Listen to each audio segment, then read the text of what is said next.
Hi, this is Sushant Singh Rajput. Hi, this is Neeraj Pandey. And you're watching Bollywood Hungama.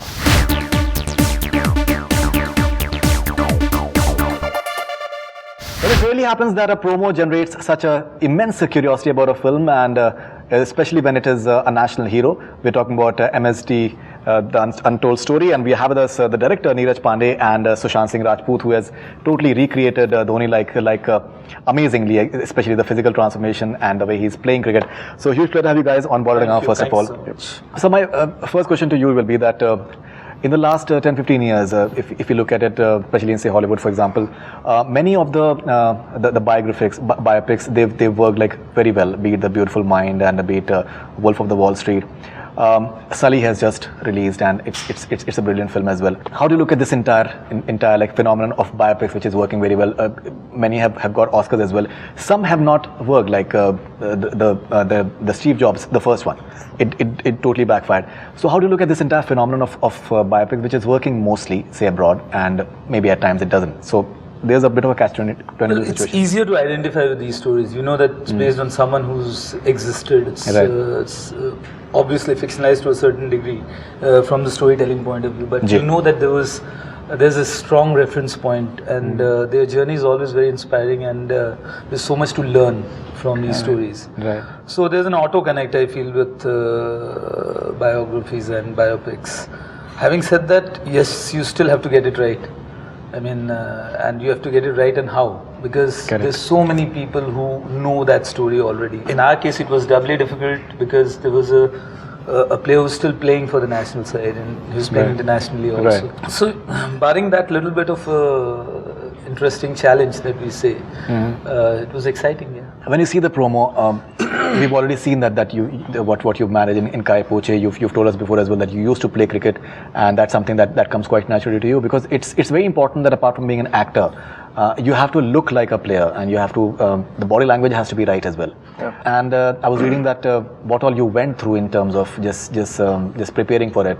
That how you were 20 overs, you were wicket keeping, 20 overs, you were batting, and the physical transformation, the gym that you had, I think you put on almost 15 kgs for it in terms of the muscle mass, and then you had to lose that as well. You've also called it your most special film till date.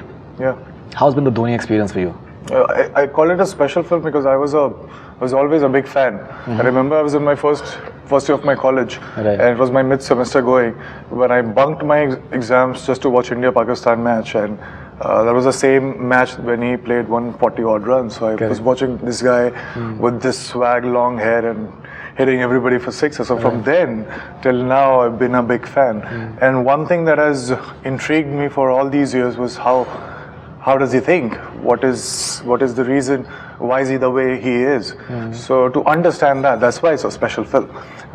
So I would get to know him personally, and I would know who he is, because the most important thing for any actor is to convince himself that he's the character. So to do that, he needs to understand the character. So that is why this was special.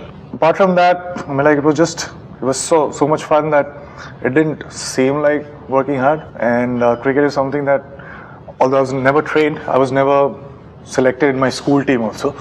But for this, now you'll get selected. No.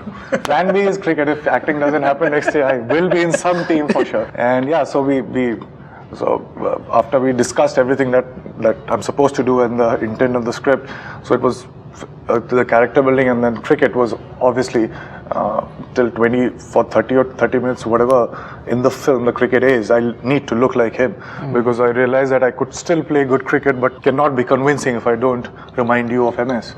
So yeah, so we invested few months, and Kiran Morisa trained me. Correct. So yeah, that's it. And here's what happens many times, we've seen it in Azhar recently, that certain unsavory incidents do crop up as well, in terms of maybe name calling of certain fellow players and all those things as well. We're seeing a bit of a hint of that in the promo of Dhoni, when you're saying that 3 people that who helped him out, and he's just maybe asking them to just quit the game in a way. Do you think that there can be certain material post-release that can be like slightly controversial?